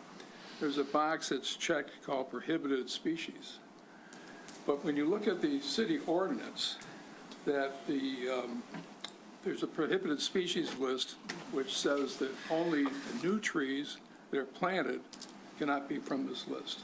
It doesn't refer to existing trees being removed, but yet it's on the tree reports with a box checked when these large trees are coming down. So it's being used in an inappropriate manner. All this aside, I think what we have here is as we started the process of this petition in circulation, and we're getting signatures from just a door knocking and email and telephone calls, we got about 160 submitted to the city without any kind of real attempt to do social media like change.org. We've not done that. Okay. But we are continually getting calls about let's say a lack of notice and then a tree coming down that doesn't appear to be reached its time. And I think the Citizens Advisory Committee would go a long ways towards restoring the faith of many of these folks who are seeing these issues, restoring the faith in the process by having actual Birmingham citizens involved. So I respectfully request that you consider it on an agenda coming up. I also respectfully request that perhaps the agenda date, if it is picked, perhaps avoid a couple days where I won't be here in town, so I can make a presentation in front of you on that date.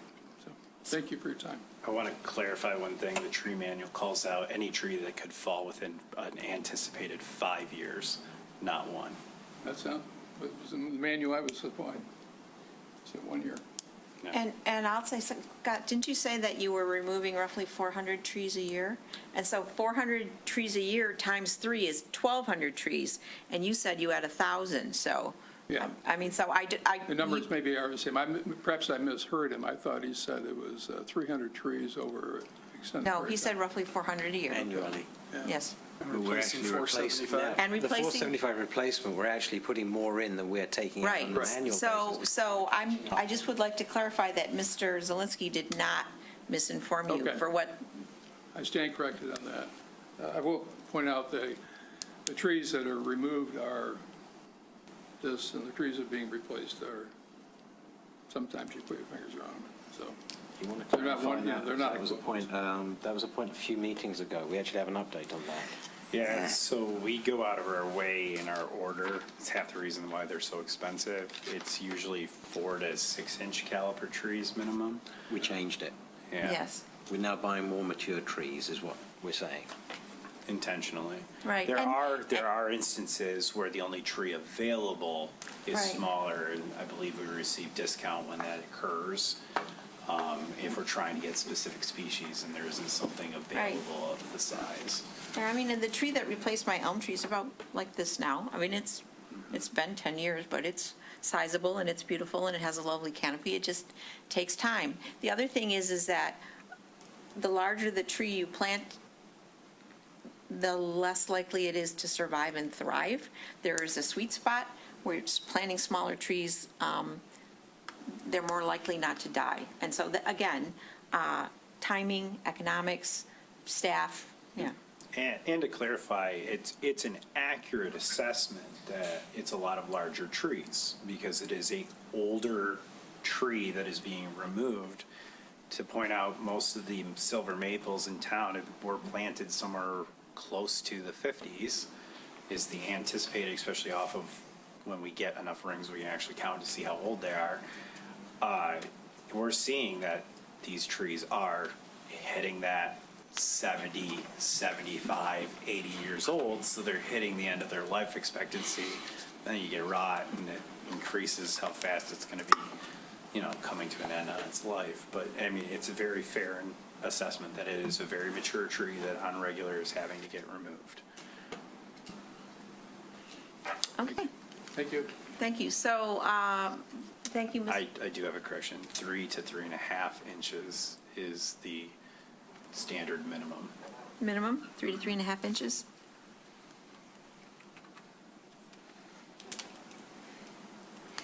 All right. I just have a couple comments. Certainly.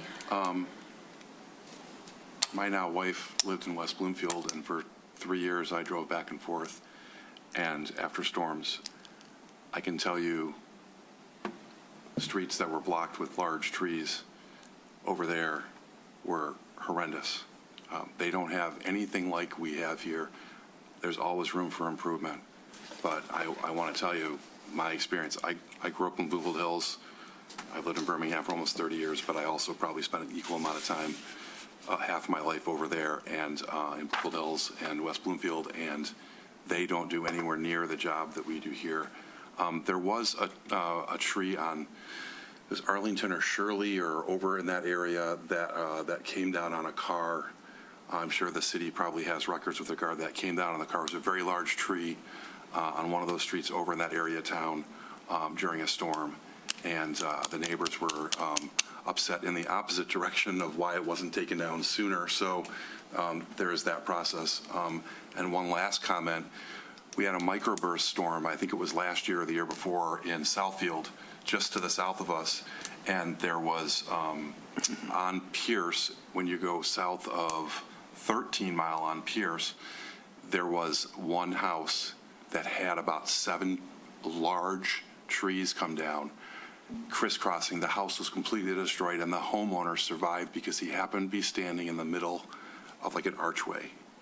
And I drove past that house, and it was horrific. So there's lots of different sides to the story as to why we do what we do and what have you. And none of us want to have a family member, a friend, or a neighbor be in that situation, but it was horrific. That house had to be completely torn down. I don't know how he survived. So we are having those storms, and you reminded me of the child that was killed at an elementary school when the flagpole that wasn't properly maintained fell down and killed somebody's child at drop-off because the wind blew and it fell down. It's a similar concept that we have to take in, that we have to keep in mind. So my last comment is I am I'm very much in favor of putting this and making an agenda item, but I'm not necessarily in favor of making an agenda item for any specific purpose other than further discussion on this, and then allowing more public comment, maybe some more people to attend from the public when that's noticed, and then going from there, rather than pigeonholing it that it has to be an ad hoc committee or what have you. I would rather just put it on to a future commission meeting when it's appropriate, when we have time with all the other stuff we have on, and then talk about it further, then take more public comment and analyze it from that point, then to say that it has to be solely for the purpose of an ad hoc committee. That may or may not be the proper way to proceed. So Commissioner House, could you please reread the motion that you made? To place on the next reasonable agenda, the proposal to form a citizen advisory board on tree preservation to assist us in carrying out and communicating our city tree policies and protocols. I'll re-second that. So yes, I'm just clarifying, we had a motion, we have a second, but if there's not going to be, I mean, we can take the vote, but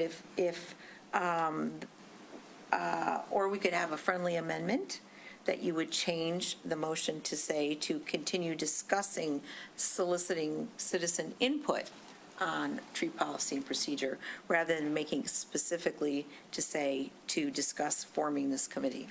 I'm happy to make the friendly amendment. And who was the second? Perfectly acceptable. All right, so, Alex, do you have the new language? Just typing it up real quick. Okay. But I can take the vote and then type it as well, if you need. All right, so now we have a motion to place on the next reasonable agenda further discussion of solicitation of citizen input on tree policy and procedure in the easement, right? Easement trees? All right, and we have a friendly amendment, we had the acceptance by the second. Can I have a comment on the motion? Yes, you may. I don't think we need to change the motion, but I'd also like not just more citizen input, but more city input. Specifically, I don't know if it's appropriate or right to have Brandon show up, but I'd like to know more about him, his qualifications, his certifications. A lot of that was discussed tonight. Scott, you did a wonderful job of discussing it, but I'm still kind of in the gray. It seems like he's super qualified, and I'd like to know more about that. Or maybe even have. So maybe it's not just citizen input, Right, but okay.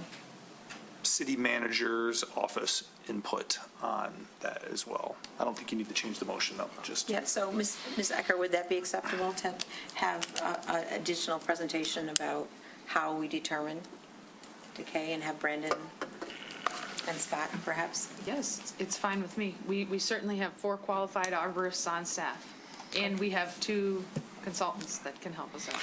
Brendan's actually Whatever been on that is, Zoom the however you whole guys time. want to talk about that. I know. One other comment, I think it was made, but I want to make sure it's very clear. We are only talking about city-owned trees in the easement. We are not talking about trees on anybody's private property. Correct. Let's make sure that that is very clear. Right, but also, Scott didn't touch on it, but this policy also affects trees in medians and parks and, our wilderness areas.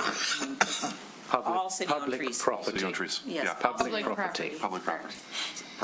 So do we need, can we clarify, Commissioner Host, in your motion that it's city-owned trees? On public tree preservation. Public tree preservation. Got that? Acceptable as a second? All right. yeah. All right, so with that much wordsmithing, any additional comments on the motion? All right, all in favor? Aye. Any opposed? All right, and Mr. Lockwood, I would suggest that you send an email to Ms. Bingham telling her what dates you are not available. Thank you. All right, we now move to commission discussion items from a prior meeting number 2, Landscapers Code of Conduct. Commissioner Haig. Yeah, so, I read the report here. I'd actually read it. I hear what's said in there. I see the points in there. Now, I did a Commissioner Battler and used AI to help draft up some ideas, and it was very educational for me as well, but it also brought in some points that he brought up. So because he's not here, and I know he actually gave me some individual feedback on the ideas that I had, would it be possible to table this until he's here to be able to let him express any thoughts as well? Because he did have some thoughts on it. Yes. And I think it would be fair to do that. Possible? Can I add to that? I think we shouldn't discuss this until we are at full force. Right. For a robust discussion. Yes, and Commissioner Baller did reach out to me and to say that he only wished to defend the limit on the number of power operating. That was one of the things that I put in there specifically based off his feedback, and some of the other things were from other specific He had feedbacks. concerns about the rest of it being practical, so. Like I said, I threw it at AI, and I gave disclaimers with what I put in there. All right, so, So I'd like to make a motion that we table this to a reasonable meeting that we're at full force and have a robust discussion. Friendly amendment that that Mayor Pro Tem Baller is present since it was his issue. Not just that. no, it was, No, for Oh, full, was it yours was too? actually, I brought it up. Oh, I'm sorry, I But thought it was actually Commissioner chatted Ballard. with him Okay. about Well, a number here, of points. and then I'm it was going to like, get no, technical. yes, and- I brought it up 2 years ago. Okay, never mind then. I withdraw. all right, so, we have a motion and a second just to move this discussion on the landscapers code of conduct to a future meeting. Yeah, we're good. All right, all in favor? Aye. Any opposed? All right. That brings us to remove from the consent agenda. We have none. Communications. We had communications regarding the Wimbledon Cape Seal, communications regarding the naming of parks, communication regarding a community survey, communication regarding parking, and the communication regarding tree preservation. Commissioner reports. We have notice of intention to appoint to the Advisory Parking Committee. Commissioner comments. Commissioner Host. This will be a public service announcement. A day or two ago on Nextdoor, a person from Berkeley wrote a very erudite statement about extreme heat and animals. And of course, if you watch the local TV stations during their weather reports, they might digress into saying how brutal it can be on the animals. As you know, I've been going to the farmer's market for 5 years, and I'm sitting right by the dog dish. And every single animal I see during these heat waves wants to get over to that bowl. But I just want to make the public aware that animals are under the same duress that we human beings are.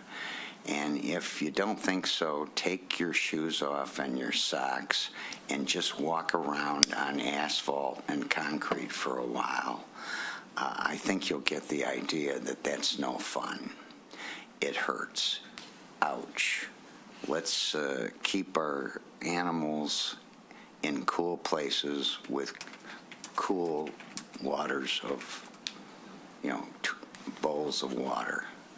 I think, Commissioner Host, thank you. The official test is if you put your hand on the sidewalk or the pavement surface and you can't keep it there for 5 seconds without discomfort, you should be walking your dogs in the grass and keeping them off the streets. Commissioner Haig. Thank you. So I got it's not fully formed because I read a report today, but it actually tied into another article I read about a week ago. And the report I read today was about the closure of major businesses in the west side of the state.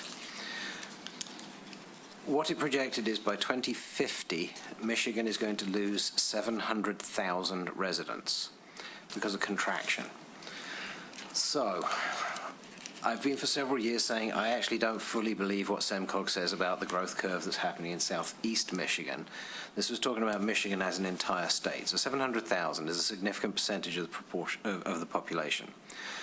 The other side for the report I read about a week ago is it compared the major employer in every state in 1990 and 2023. I think it was 23 or 24.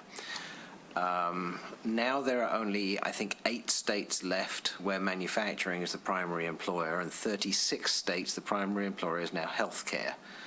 Back in 1990, it was like 4 states had healthcare and manufacturing was 20 or so.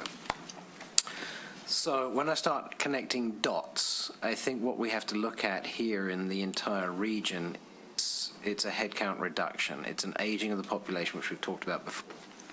So my opinion here is that we need to think today, on a very long-term basis, what we're going to do for robustness of our individual municipal economy. We are in a very privileged position in Birmingham as far as our economy, but that doesn't mean it's immune. If the state's going to lose 700,000 people because of contractions, then we're going to feel the effects. I don't have a plan of what this looks like, but I think we owe it to our community to plan long-term. So strategic planning, 2060 plan, whatever we want to call it, we need to take this into account as far as what we're going to do to improve the robustness of Birmingham.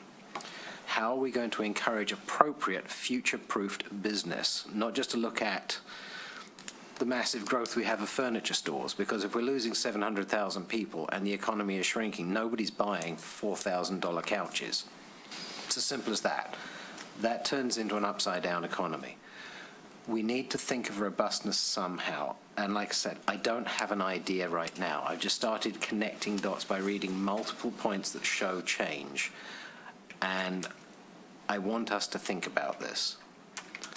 I want to have that as an item that comes to the forefront for us, that we can be advised and proactive and not ignoring future problems and be reactive, or leave the reactiveness to our successors in reality. Interesting.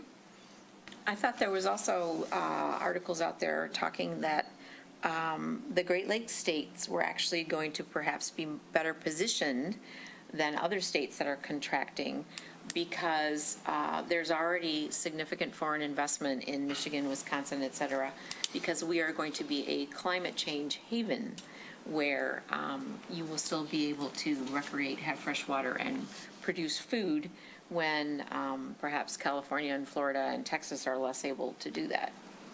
There is that as well. I saw something about it was specifically directed at fresh water, and then also the other article I saw today about Eagle suing Oakland County for the amount of sewage discharge into the lakes, which has contaminated them to a massive amount. So we're not exactly doing the best job of preparing for the future as an entire community. I'm not looking at Birmingham. I'm looking at the community as a whole. So we need to do our part. Now, is this linked to sustainability? Yes, but it's not just environmental sustainability, it's economic sustainability, because I do not believe what I see coming from SEMCOG. I think they're too drunk on spending other people's money and not understanding that the money is actually running out because industry is closing down. Kellogg or Kellanova, Herman Miller, and I forget who the third company was over in the west side of the state, they're gone. It's thousands of jobs are gone. So we need to plan ahead. That's all I'm saying. I want to plan ahead for economic robustness.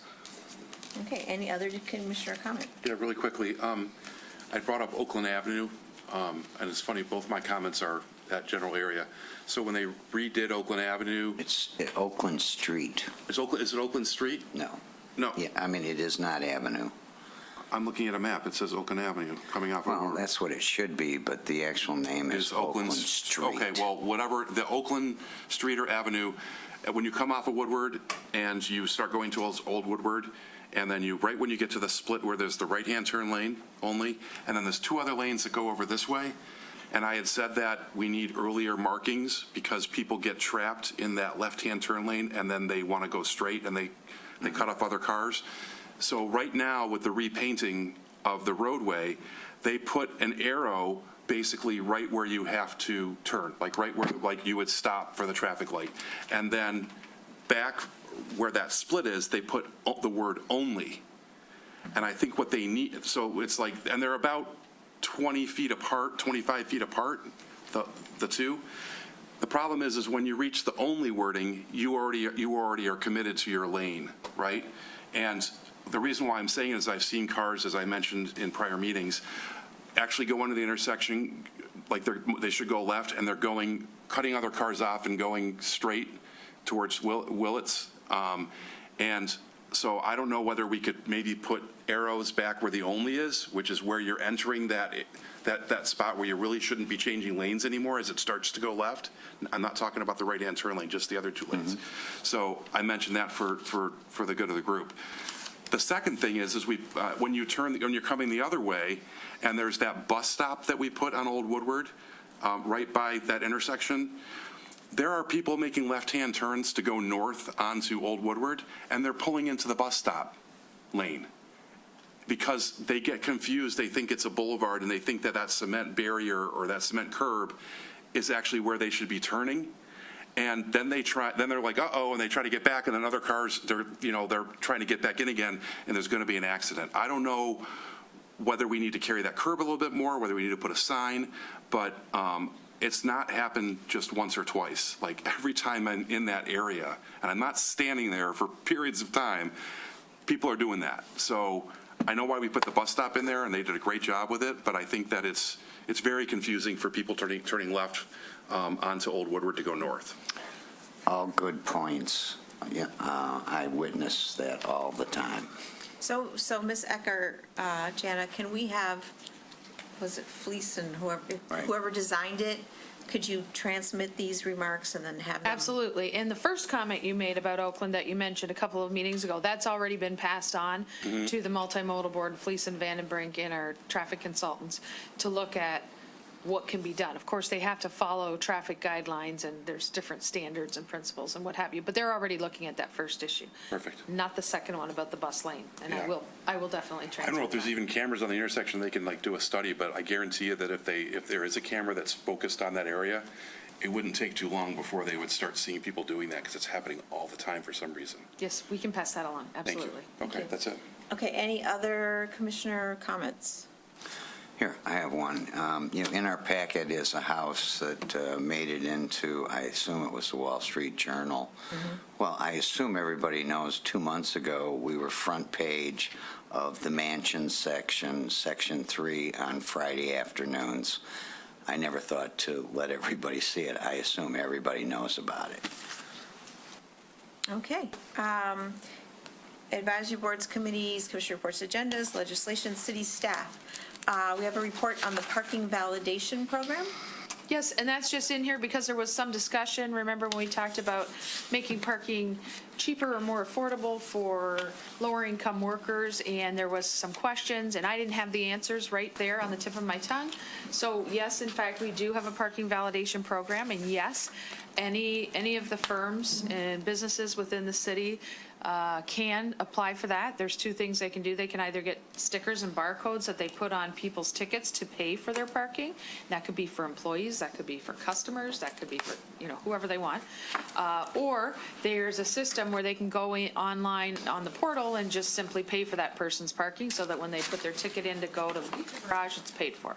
So certainly all businesses have that opportunity to do that, and as Mr. Ford pointed out in his memo, he has gone to the BSD on multiple occasions and advertised that to the merchants and the business owners downtown to try to encourage them to do that. And I guess apparently 41 businesses do that right now, and this program does allow them to pay for 25% of the employees' parking, or 50%, or 100%, and every single one of them that participates right now pays 100% of the parking. So that option does exist, the technology is there, they can do that, and so, for instance, restaurateurs, I think we talked specifically about maybe servers that are making less amounts of money, that the restaurant owners, if they wish to attract employees, they can actually go in and provide this as a benefit, paying for the parking for their employees. Two easy ways to do it. All right, and then we have Mr. Dupuy's dumpster report, part 2. And before he says anything, if you see today's cranes, he comes off really well. Yes, the article about the parcels on the corner of Woodward and Maple. All right, so did you wish to comment on your dumpster report, Mr. Dupuy? No, not necessarily. Keep up the good work. Commissioners have any questions about the dumpster report? I see that we received yet another complaint about Cafe Origins dumpster migrating back into the alley today. So, Yes, and we passed that along to code enforcement. all right, thank you. Well, with that, could we have a motion to adjourn? Motion to adjourn. Second. All in favor? Aye. Aye. We are adjourned.